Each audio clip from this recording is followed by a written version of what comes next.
is a picture portrait of Booker T. Washington. He was an amazing person, but some of our people didn't like his politics, right? I'm going to just read a little bit. There are 112 recorded lynchings, 1895 at the time. Booker T. Washington gives his Atlanta Compromise speech at the Cotton States Exposition in Atlanta. He urges African Americans to put aside the fight for equality and cultivate friendly relationships with Southern whites while pursuing a practical education that prepares them for earning a livelihood. Political and social equality, he argues, will follow Black self-reliant economic achievement. So he is saying a lot of Black people who are in leadership roles disagree with him. He is saying, forget about this stuff about being equal right now. You know, play the game and get your education. And some people now, when they talk about Booker T. Washington, they don't cherish, his, but, sometimes it makes sense, you have to do what you have to do. And he played the game, Booker T. Washington. This is, I have to blow this, this is his first faculty. It's a small picture of the faculties. Over here, this is interesting. This is the Civil Rights Bill of 1875. And this, people don't seem to know about this, because this bill gave African Americans the rights that we got in the Civil Rights Bill in 1964. We had the privilege to go into any inn, ride on any public conveyance on land or water, go on into any theater or other places of public amusement. We could do anything just like the whites. This is 1875. And then what happened? 1883, the U.S. Supreme Court declared this bill unconstitutional. But it's amazing that it was passed. There was some people thinking right at the time, right? Allowing us to be. 1875, so that's amazing. 1896, Plessy v. Ferguson, the U.S. Supreme Court rules that railroads shall provide separate but equal accommodations for Blacks and whites legally. So legally endorsing segregation, right? Going back again. Over here, we talk about church. A little about the church, the first church. The church was so important in our lives. The church was our community. It was the place that we would go on Sunday, and we would, praise God. We would sing and shout, and sometimes in some churches we would dance, the Holy Spirit, and get all of that stuff out of us. And then on, Monday, go back to the same old stuff that was happening to us, and then wait for Sunday when we could still release all that tension and stuff from the prior week. Church was very, very important. These are some of the churches in Burlington, some of the basic churches. One or two are historic Underground Railroad churches. And they've been remodeled, but this is very important. So Booker T. Washington was very controversial, even within the African American population. But he did what he had to do, what he felt was important. We gotta let these people just out of slavery earn a living so they can progress in their communities and think about being involved with whites, later. And some people, think that was, you got to play the game, right? And that's what some people didn't like him at all. And even today, some people criticized, what he did. This man is called Marcus Garvey. He was a Jamaican. And he heard of Booker T. Washington in Jamaica when he was living at home in Jamaica. And he had the same idea as Booker T. Washington. And he said, I'm going to go to the United States and I'm going to meet him and get some idea as to how to build an institute like he's built in the United States, because we need it here in Jamaica, right? So he goes to, comes to the United States, and when he gets here, Booker T has died. So I guess he goes to Harlem. Harlem was a black mecca at that time. Everything was done. Everything happened to black people was in Harlem, right? He goes to Harlem. He's already developed a group called UNIA. And that group is a group that's intent on developing economics for Africans all over the world. He says, well, this is probably the place where I can start. He says that, we're black people and we're the same people. We've just been dropped off at different places in the world. And if we could get our act together financially, we could be a powerful people. We wouldn't have to depend on Europeans. We're all over, and we have brains. We can do just as well as, whites. And so that's what he did. His organization was developed in just about every state in the United States, in Canada, in all the Caribbean countries, right? Powerful. He was a very quiet man. He didn't have many friends, and he depended on himself for, what he was doing. He didn't share too much of his ideas with people. And interesting enough, he had this person that he kind of confided in. And this person ended up being a spy for the FBI, But black people were really progressing them, having restaurants and stores, and he's building ships for black people, saying, white people don't want us on their ships, we'll have our own, right? And he did, but always being cheated. People who were selling the ships, not giving him, the most for his money, right? And he's depending on himself, not trusting anybody, always getting, cheated and not being treated fairly. But he's gaining a lot of power, and so much power that the FBI gets involved. And he's also talking about helping the country of Liberia, where some of us were sent, right? We should take over our own homeland. We should have a place where we could go. And so he's talking about that. The people, the whites in Liberia, are not too happy with that. He's even sending equipment, basic equipment, equipment to build stuff to Liberia. And the whites in Liberia don't want that. So with the FBI and the people in Liberia complaining, they get together and they say, we got to get rid of this nigger, right? So they charge him with defrauding the mail of $25. And they get him out of the country.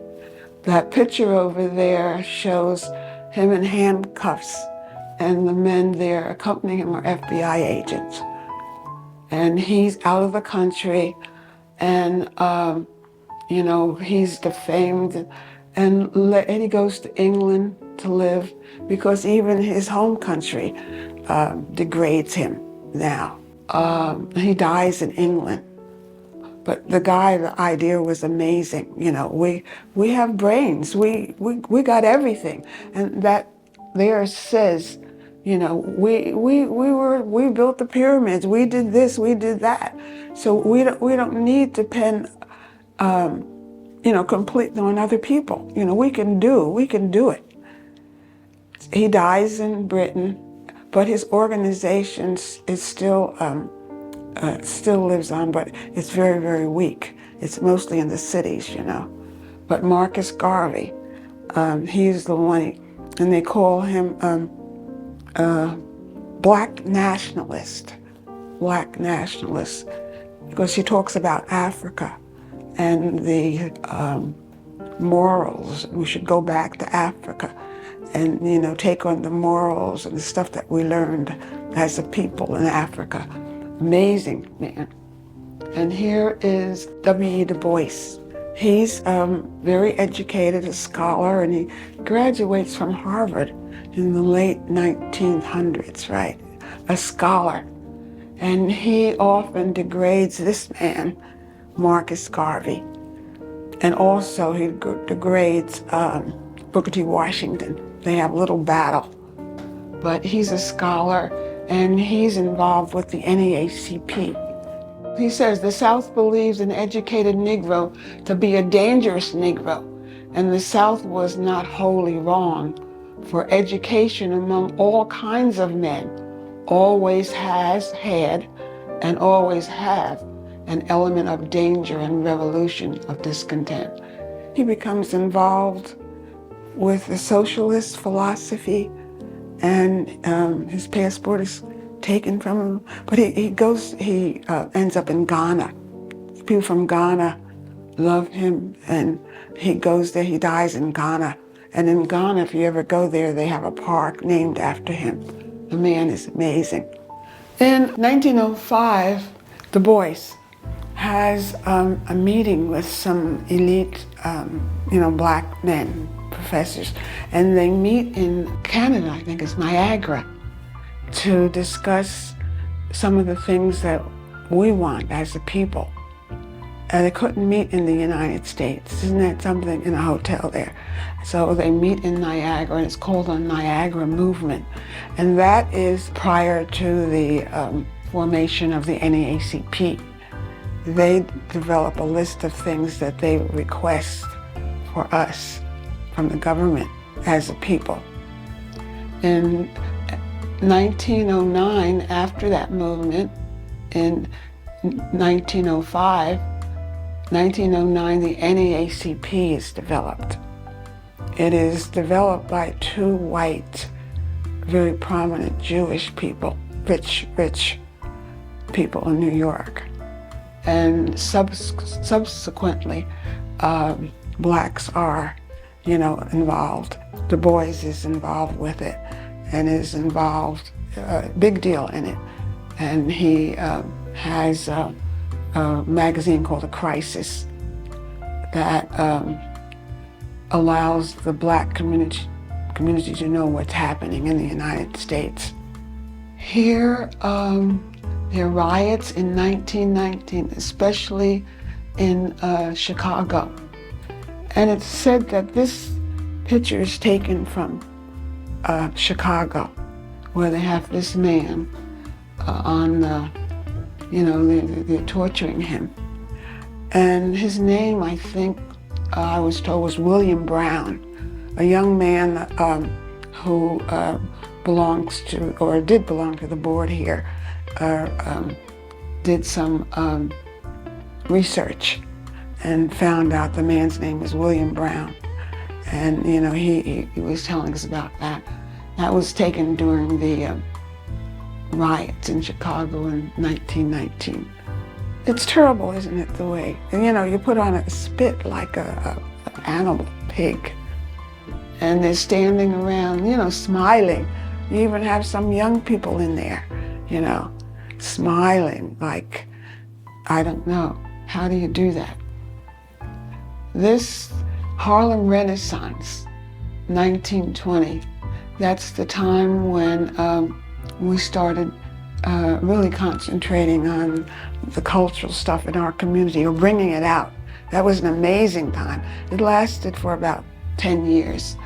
Some of the people that you'll see later in these two rooms were people who became very prominent during that time, Harlem Renaissance.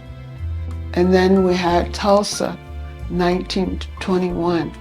We talked about how our people built their segregated communities and how hard it was, but they were intent on having what they wanted and what they needed.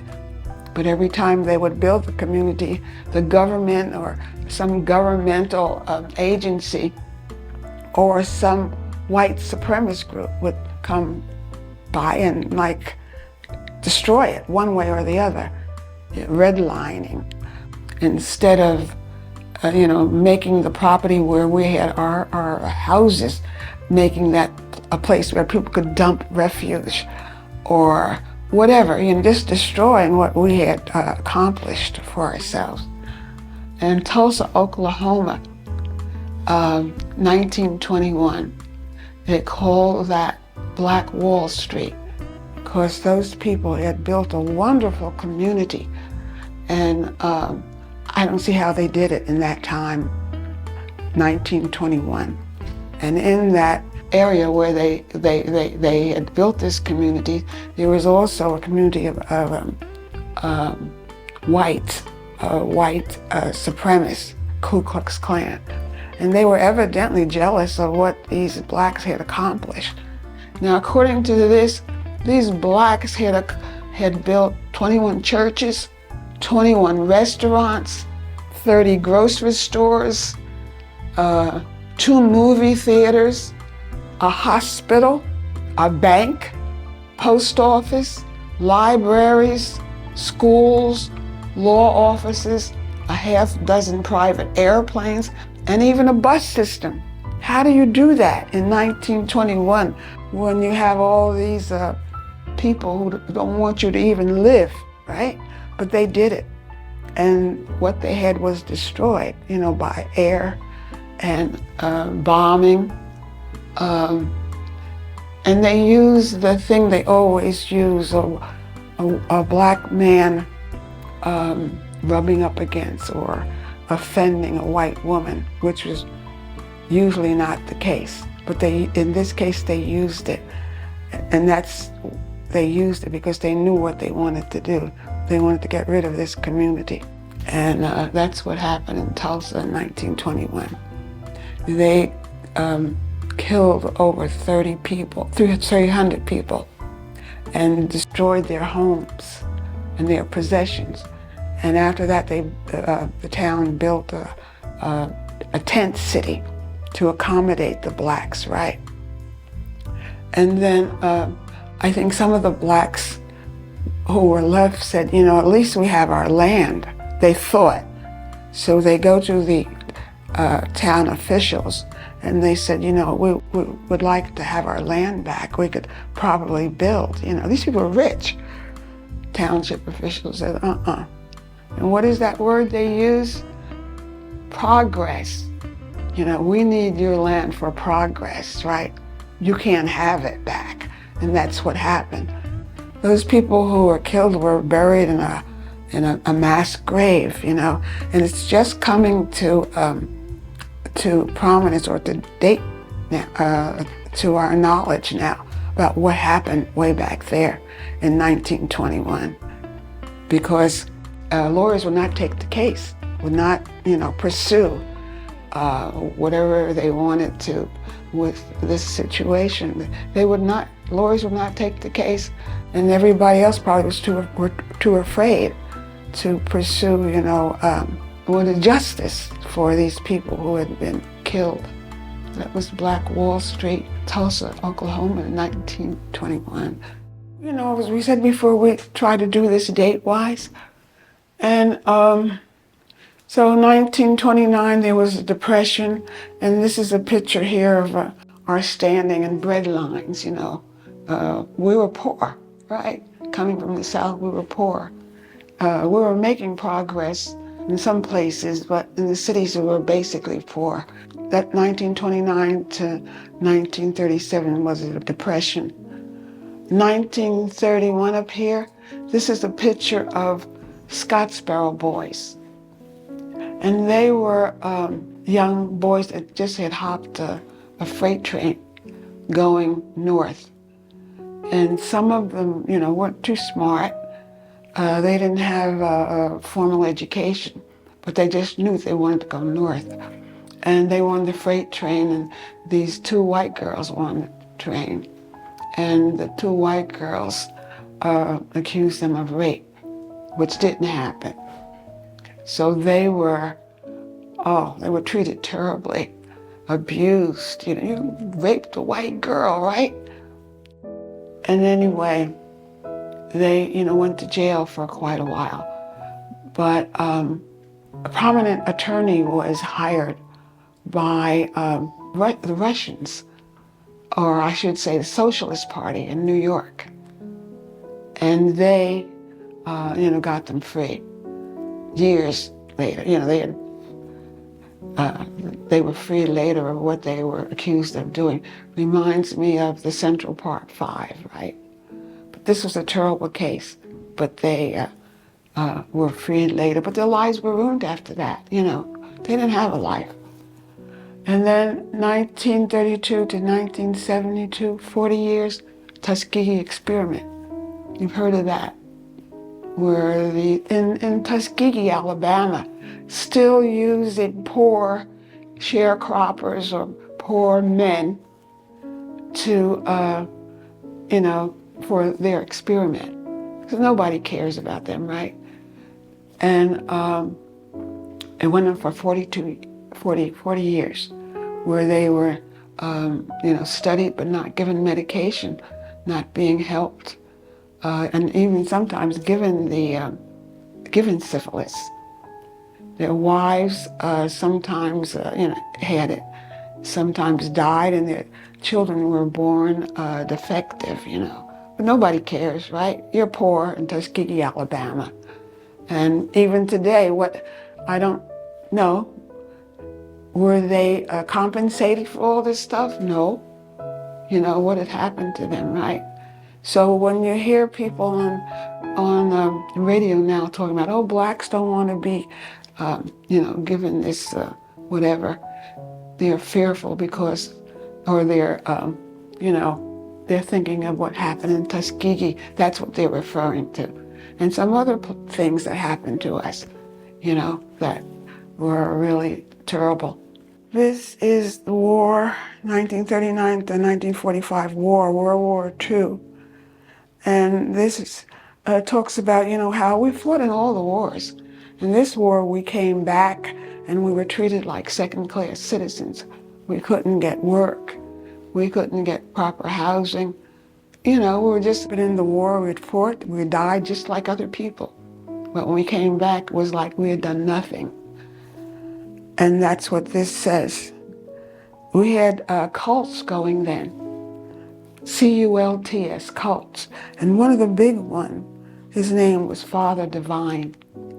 And he was big. He was supposed to be God. And his wife was a white woman from Canada. But he used the money that he got from his cult. And he built hotels. And this was during the Depression. Hotels and barber shops and everything. So during that Depression, you could go to his restaurant and you could get a meal for like 25 cents, It did really well for blacks during that time. And I remember my uncle, a long time ago, talking about him. And he was saying if you went in there for a meal, he would have his voice and he would be talking about saving money, with, talking to you about advising you to save your money and invest in real estate. So, he was really doing very well with what the money he got from his cult. But he was a big deal, Father Divine. This is a picture of him. Over here, we talk about 1933, the New Deal, Franklin Delano Roosevelt. And Franklin Delano Roosevelt had a wife, Eleanor Roosevelt, who was really kind or expressed a lot of kindness to black people. Black people liked her. And I think that was part of how he got elected too. We supported him. And that was the time that we changed from voting Republican to Democrat. That's when we started voting Democrat with the New Deal in 1933. And that this is a picture of one of his cabinets. All of these people are black. Some of them are very fair, but they're black, and that was one of his cabinets, black cabinet. He was the one that passed the bill that gave contractors who were building middle-class homes for white people grants. He would say, we'll give you this money to build these homes, but you can't sell or rent to blacks, They were given money and, but you can't, this is government. No selling or, and a lot of redlining at that time, right? Now this man, his name was William James. He fights in the war and he comes back. I want a home just like everybody else. These white soldiers coming back, they're being able to use their GI Bill or wherever it was to get a nice home for them. I want it too. So he challenges the, whatever this is, bill, and he challenged and he goes to court. The Levitt brothers are the ones that, the Levitt brothers build homes in New Jersey, Pennsylvania, and New York. But they're not selling or renting to black people.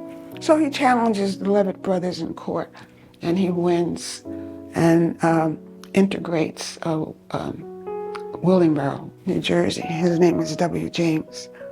And then you have Brown versus Board. And this is a little picture of a little black girl with a white doll. And I think during that hearing, they had children there, and the attorneys would ask the children, like the little girl, which doll do you think is beautiful? Little black girl. And the kids would always say, white doll. Whenever they had asked those children the questions about who was the smartest, who was the most beautiful, it was always white, But anyway, Brown versus Board desegregated the school system. But that hearing was really interesting, how the little black kids were so indoctrinated. And it still holds true today. The media and the school system hasn't changed that much, and it doesn't provide the kind of education where a youngster would feel that, I'm important and I'm just as pretty. Beauty is based on European standards, blonde hair, blue eyes. So Europeans took up that idea. And blonde hair, blue eye, that's supposed to be the ultimate, not as bad as it used to be. And our kids, and it's in the school system, it's in the media. So our kids take that on. They're at the bottom. They don't have blonde hair and blue eyes. So and it gets at me because the little girls are very beautiful, but they don't think they're beautiful because they don't have blonde hair or light skin and, blonde hair and blue eyes. The beauty thing that's supposed to be acceptable, beautiful. And here, these are different people who were big during that time. Madam Walker's the first millionaire. She used beauty products for black people, made a lot of money. This man was opera singer, Ira Aldwood, sang all over the world. Noble Drew, he founded the Moorish Science Temple of America, the Moors. And this is Marian Anderson. You're too young to know most of these people, but maybe you do know some of them.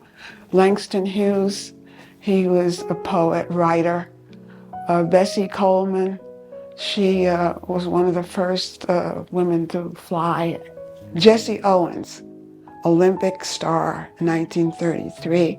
General Benjamin Davis, one of the first in the U.S. military. And then this is Matthew Henson, Arctic explorer, but seldom got credit for what he did. Joe Louis, one of the elite boxers. This is Paul Robeson from New Brunswick, singer, artist, civil rights activist.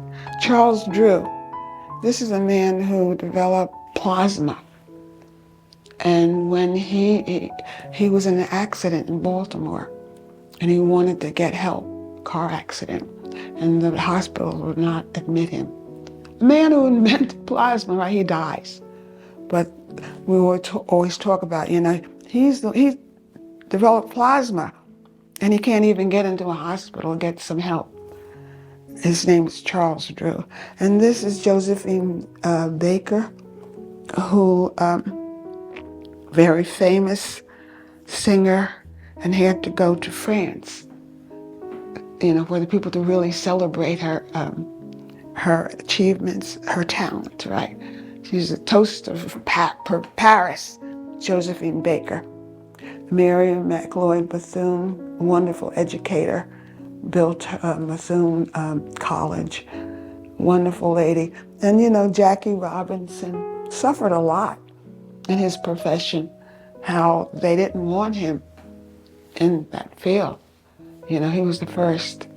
And I remember in Philadelphia how they treated him. They spit all over him. And some of the players didn't want to play. I don't want to play with that nigger, right? Jackie Robinson. And then this man is Jack Johnson, one of the first, fighters. And the former President Trump, he pardoned him, for what? He was supposed to have taken a white woman across state lines or something. But he liked white women. He married a couple, So what did he do? He didn't do anything. I don't think that's wrong. I mean, it was wrong that he's punished for something like that. This is Tuskegee Airmen. This was given to us, and it's a box. This describes the Tuskegee Airmen and the pilots that were in that group.